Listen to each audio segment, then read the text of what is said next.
Além da Cidade dos Ventos, de Tânia Oliveira, pelo Espírito Eugênio, editora Lorenz, 16ª parte, Reencontro com a Consciência. Após os trágicos acontecimentos que se desenrolaram em Chicago, muitas mudanças ocorreram na bela casa de Paul e Marianne. O pai de Paul mudou-se, junto com o filho mais moço, instalando-se na sombria residência. Determinou que o quarto, que outrora pertencera ao filho e Marianne, fosse definitivamente fechado, tal como se achava, e não permitiu ali jamais a entrada de quem quer que fosse. Alguns anos mais tarde, Henry, irmão de Paul, casou-se com a filha de imigrantes irlandeses, os O'Connor, trazendo sua esposa para residir em sua casa. Moça dedicada e honesta, trouxe alguma alegria para o casarão que, até então, parecia marcado pela desgraça. Henry, conforme planejara, estabelecera-se como comerciante da cidade e, logo a seguir, ampliou seus negócios como banqueiro, tornando-se próspero homem de negócios. Esses tempos mais amenos fizeram com que o velho Hanson tivesse uma aparente serenidade em seus últimos dias de vida na terra. Continuou com a mesma amargura de sempre, mas, ao ver o filho mais moço seguir seus conselhos e perpetuar o nome da família em um sólido investimento, arrefeceu o seu mau humor e sua revolta, tornando-se um pouco mais maleável. Sua nora, Margaret, conseguiu conquistar-lhe o coração, com sua dedicação e meiguice. Moça de hábitos simples, possuía no nome irlandês o cunho da tradição, elemento grandemente apreciado por Hanson. Quando desencarnou, já possuía 2 belos netos americanos. Tratavam-se de 2 meninas encantadoras de cabelos ruivos e anelados. A mais moça possuía suaves olhos azuis, enquanto a irmã mais velha, castanhos. A felicidade preenchia os corações dos Hansons, que prosperavam. Enquanto isso, na mesma residência, porém do outro lado da vida, novos dramas se desenvolviam. Marianne, ao despertar no mundo espiritual, teve de enfrentar a grande verdade de sua existência: falira. O desencarne se dera em meio a pungentes e dolorosos remorsos, e acrescido o fato de não ter tido a presença de Paul ao seu lado, fizeram com que os seus primeiros momentos no outro lado da vida fossem de grande sofrimento. Apesar da assistência de devotados irmãos que velavam ao seu lado, seu estado de inconsciência não a permitia notar-lhes a presença, pois estava presa aos últimos acontecimentos de sua existência. Sentia-se envolta em grande perturbação, clamando por auxílio entre o desespero e a dor. Por vezes parecia ouvir a voz agoniada de Paul a lhe chamar, distante, procurava atendê-lo, mas não o encontrava. Muito tempo se seguiu até que pudesse divisar Elizabeth a seu lado, trazendo-lhe o socorro abençoado, através do auxílio que a misericórdia divina lhe facultava. Finalmente, após alguns anos, retirou-se das regiões de sofrimento para a devida recuperação espiritual. Paul, ao contrário, permaneceu por dezenas de anos na própria residência que lhe havia pertencido, preso ao local aonde desencarnara. Aliado ao remorso que também desenvolvera pelo fato de haver prejudicado Philip e sua família, conservava-se inconformado pela morte de Marianne. Não percebendo a própria morte, continuava ligado aos aposentos que foram da mulher amada, algemado ao desequilíbrio de seus próprios pensamentos. Padecendo terrivelmente, continuava a rever a cena em que encontrara Marianne morta no leito. Gritava enlouquecido de desespero ao defrontar-se com o fato de que o havia feito perder o juízo. Falava-se à boca pequena na cidade que a casa do Dr. Paul Hanson estava assombrada por seu próprio fantasma. Muitos, ao passarem diante da casa, principalmente à noite, ouviam gritos de um homem chamando por Marianne. Os boatos, apesar da discrição de alguns, continuavam aumentando, não sendo raro acontecer de pessoas atravessarem a rua ao passar por aquela bela casa. Com o tempo, Margaret, a esposa de Henry, começou a se perturbar com aqueles falatórios. O marido, homem afeito às coisas práticas, insistia para que não desse ouvidos a essas tolices, mas Margaret temia principalmente pelas crianças.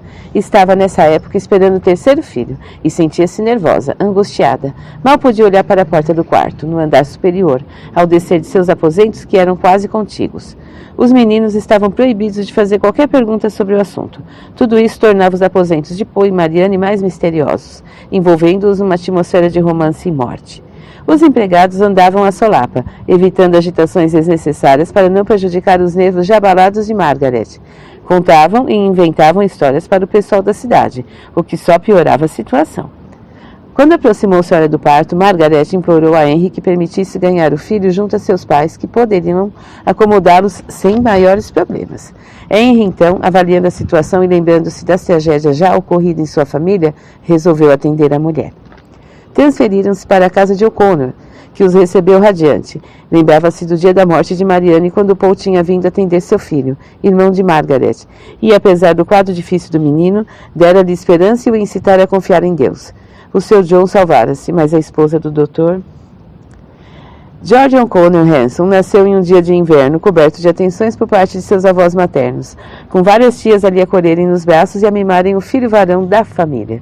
Devido à comodidade de seus pais, Margaret foi evitando o retorno à casa do Jardim das Azaleias. Inicialmente, Henry não concordou com a ideia, mas percebendo o quanto o ambiente familiar acolhedor beneficiava a esposa e os filhos, deixou-se ficar. Tensionava voltar um dia para sua antiga residência.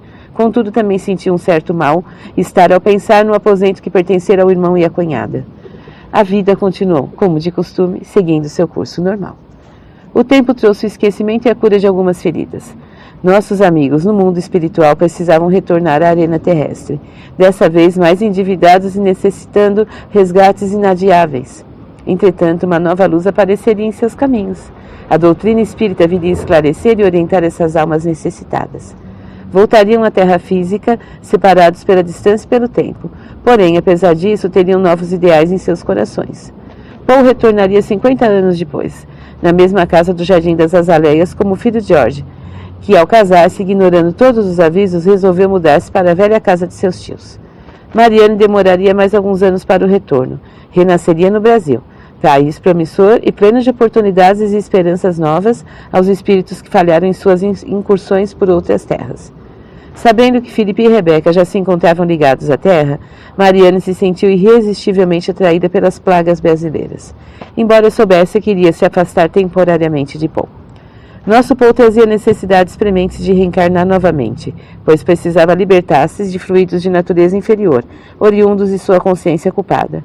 Sua atividade como médico, desenvolvida com novos focos de atuação, devido a instâncias de Marianne, proporcionava-lhe a intenção amorosa de numerosos espíritos agradecidos, bem como seus familiares, sua mãe e a própria Elizabeth, que pediram aos planos superiores nova oportunidade ao infeliz Paul.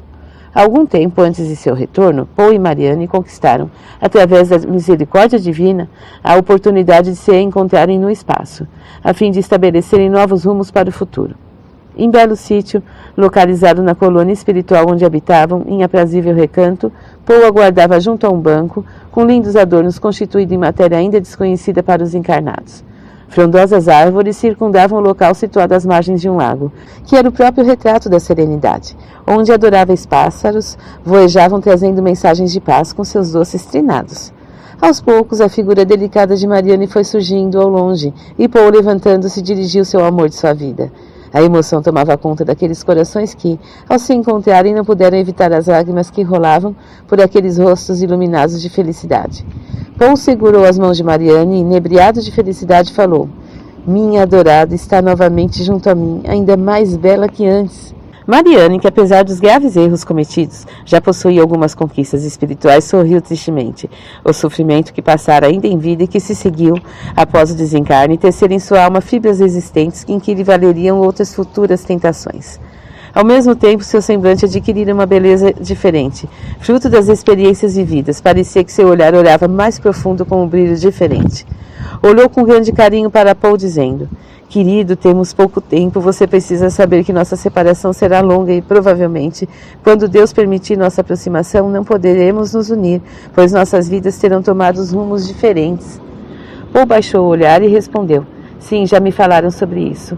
Voltarei às lides terrenas em breve, como o meu próprio descendente, e terei de enfrentar inúmeras provações, principalmente dentro do lar, já que não soube respeitar o lar alheio. Terei a aventura de revê-lo para dar o testemunho de minha recuperação espiritual. Somente o fato de reencontrá-la novamente trará a esperança que preciso na terra para viver." "Paul, meu amado, você deve depositar sua esperança em Jesus. Não pense em mim com as qualidades que ainda não possuo. Falei da mesma forma que você em passado recente, e sei que nossa aprovação não será fácil. Unamos nossos pensamentos no desejo sincero de reaver os nossos caminhos e, principalmente, de nos aproximarmos dos corações que despedaçamos no passado. Tenho compromissos inadiáveis com Philip e Rebecca, e assim que ambos voltem ao plano onde nos encontramos, serão traçados novas estratégias para o nosso retorno, se me perdoarem concedendo-me nova oportunidade ao seu lado. Presentemente, trabalho incansavelmente para conquistar esse objetivo. Aos poucos, vou me aproximando de Philip, com a ajuda de Lívia, que também trabalha pela libertação de seu amado. Caso consiga me esquecer, Philip conquistará a elevação necessária para colocar-se junto de sua esposa de inumeráveis encarnações, e que, na verdade, é o grande amor de sua existência. Por outro lado, terei a possibilidade de resgatar minhas faltas e trabalhar pelo ideal cristão dentro de uma nova doutrina que nasceu para iluminar os corações com a verdade e a esperança para os sofredores do mundo. Mariane continuava entusiasmada.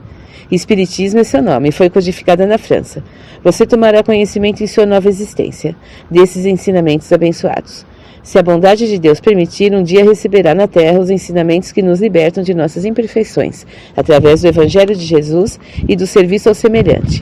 Que o Senhor permita que eu tenha a oportunidade de lhe falar ao coração sobre esta nova forma de ver a vida. Tenho certeza de que com esse novo horizonte que surge em minha existência, saberei suportar sua ausência, vivendo para um ideal superior. Paul sorrindo falou. Estou certo de que não falharemos. Você me encoraja, Mariane, a esperar pela eternidade se for preciso. Mas o que importa é que um dia estaremos juntos, minha querida. Trabalharei, lutarei, suportarei tudo se souber que a poderei ter de novo em meus braços, sem culpa, sem remorsos, em paz, com Deus e com nossas consciências. Amo-a e jamais a poderei esquecer. Não importa o tempo e o lugar onde esteja. Os olhos de Mariane encheram-se de lágrimas e, prevendo a hora de se separarem, redarguiu. Para nós não existe tempo e distância. Já havia lhe dito isso na terra. Partirás antes, e quando nos encontrarmos já estarás se preparando para o regresso. Assim foi decidido para evitar novas quedas em nossos caminhos. Mas não duvide, Paul. O meu amor continuará o mesmo, infinito e todo seu.